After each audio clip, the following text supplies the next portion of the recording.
Welcome back again sa ating YouTube channel mga Kadaberkads, and for today's video, ang pag-uusapan natin ay tungkol sa mga importanteng ganap sa loob at sa labas ng Eat Bulaga and syempre patungkol kay Raisa May at kay Bimbi. So kanina nga po mga Kadaberkads, nagkaroon ng chance ang makapagpa-picture ang mga Daberkads natin maging ang mga Eat Bulaga host at si Raisa May Dizon dito po sa special guest nila sa Eat Bulaga. Walang iba kundi po ang Disney on Ice, kasama nga po dito ang mascot na si Mickey Mouse na kung saan in-enjoy nga po ng mga bagets, team online at baging ng mga live studio audience. Samantalang marami naman pong nakapansin at nakapunang mga viewers natin kay Yunyul at kay Raisa May Dizon na kung saan ay nagkakaroon po ng pagkakataon na nagkakadikit sila. Pero hindi po natin dapat gawa ng mali siya ito since napakaganda na po ng samahan ni Yunyul and ni Bimbi mga Kadaberkads. Parang magkakapatid na po ang turingan or magkakapamilya na po ang turingan nila sa loob po ng Eat Bulaga. Kaya hindi na po natin kailangan pang lagyan ng mali siya ang mga galaw nila. Samantalang pagkawala po ng 2 days ni Bimbi Aquino sa programang Eat Bulaga, ginawa na naman po ng iba't ibang issue mga Kadaberkads dito po sa mundo ng social media. Katulad na lamang po ng naging post sa isang community, sabi dito wala pa din si Bimbi kapag hanggang bukas at sa mga susunod na araw wala pa din siya, baka tapos na siya as guest co-host. Huwag kayong malungkot, lahat may katapusan. So very nega po agad yung dating sa mga tao, kaya po yung mga senior citizen natin mga Kadaberkads ay masyado na pong nag-iisip at na-stress na po sa isyong yan.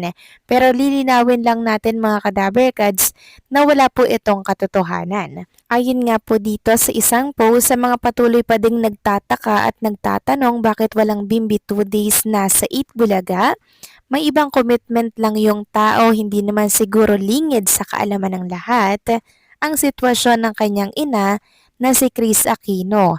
Sa live, sinabi niya ni Jack at Bimbi na under monitor sila kay Chris dahil sa bago nitong infusion na sana ay matagumpay nilang matapos. Kaya nga humingi ng dasal si Bimbi sa atin, wag naman tayong gawa ng issue na baka hindi bumalik si Evie, si Bimbi dahil hindi po iwan ni Bimbi ang Evie, lalo't napamahal na to sa Dabarkads. At higit sa lahat kay Raisa at sa mga fans, yan ang hirap sa iba. Gawa ng issue na wala lang yung tao kung ano-ano na ang iniisip. Matuto tayong mag-antay at huwag mag-overthink. So yan po mga Kadaberkads, napakalinaw po ng nabasa natin. Pag nawawala po si Bimbi, huwag na po tayong mag-alala kasi meron po siyang other commitments sa labas ng Eat Bulaga. Samantalang kanina nag-live naman po si Raisa May mga Kadaberkads, nakipagkulitan po siya sa live and also trinay niya din po yung iba't ibang mga lengguwahe dito po sa ating bansa. Meron nga po siyang kinanta doon yung Adyo Kaluguranda Ka, yung wika po Kapampangan mga Kadaberkads na kung saan kinanta niya po ito sa live na ang meaning ay mahal kita, ganyan, I love you. Na para bang pinapatungkulan niya po si Bimbi mga Kadaberkads. O diba, dun pa lang po sobrang saya na po ng mga senior citizen. Tapos meron pa siyang tinatawag doon na baby baby, tas may naalala daw siya mga Kadaberkads. Kilig na kilig nga po si Raisa May dyan at napatabon pa nga po siya ng lips niya po mga Kadaberkads. So ano kaya yung naalala ni Raisa May tapos baby baby po yung tawag niya, no? Ano kaya yung magandang alaala na yun? Nami-miss niya kaya si Bimbi? At eto po ang hindi nakita mga Kadaberkads on national television na nakuha po ng ilan sa mga studio audience. Ipapakita ko na lamang sa inyo. And for sure, ikakatuwa po ito ng lahat. Ito po yung mga off-cam na kulitan po ni Raisa at ni Bimbi. So yan po, nakahawak po si Bimbi sa braso po ni Raisa May. Ang sweet nila dito together. Talagang ang lapit nila sa isa't isa. You beside me always. Tapos kinukulit po ni Bimbi si Raisa May. And meron pa nga po tayong nakita na kinis or kinagat ni Bimbi yung kamay ni Raisa May Dizon. Sabi nga nila, ba't naman minukbang mo yung kamay ni Raisa? Kinuha po ni Bimbi yung kamay ni Raisa, tapos kinagat-kagat niya na para bang kinis mga kadaberkads. Sobra no, ang sweet nila talaga mga kadaberkads off-cam. Tapos si Raiza, wala pong nagawa, yan, hinayaan niya na lamang po na mukbangin ni Bimbi yung kanyang kamay. So ilan lamang po yan sa mga behind the camera na hindi po natin nakita on national television.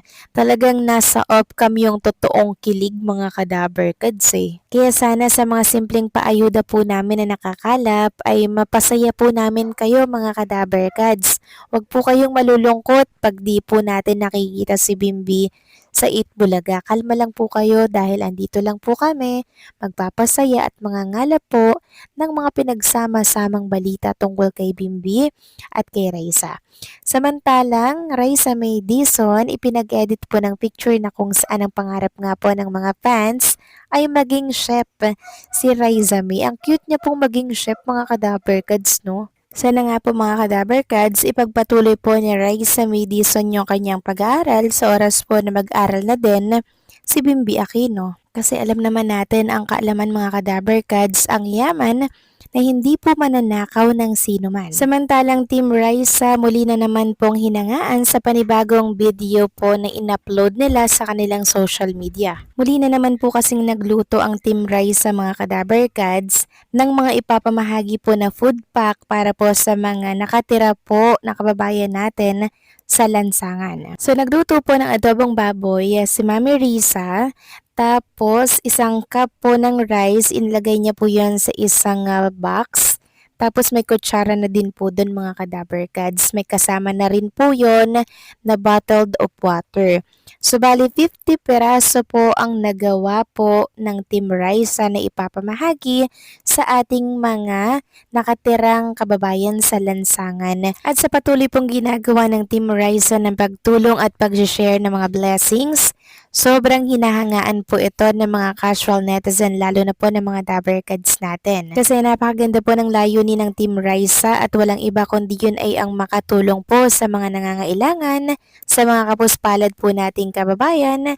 Kasi naranasan din po ng Team Raisa mga kadaberkads ang mawalan, ang maging salat. Kaya feel at ramdam po nila kung anong pakiramdam ng walang-wala. Ito yung vlogger mga kadaberkads na dapat sinusuportahan po natin dahil hindi po siya nakakalimot mga kadaberkads na mag-share sa mga blessings na nakakamit or natatamasan niya po mga kadaberkads. Kaya kudos sa Team Raisa, lalo na po sa mami po ni Raisa May Dizon dahil nagsisilbi pong instrumento siya sa ating mga kababayan na walang-wala po talaga mga kadaberkads.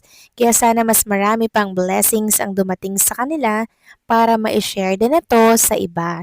Kudos sa Team Raisa mga kadaberkads. So paano hanggang dito na lamang po ang update natin. Maraming salamat po sa inyong patuloy na pagsuporta.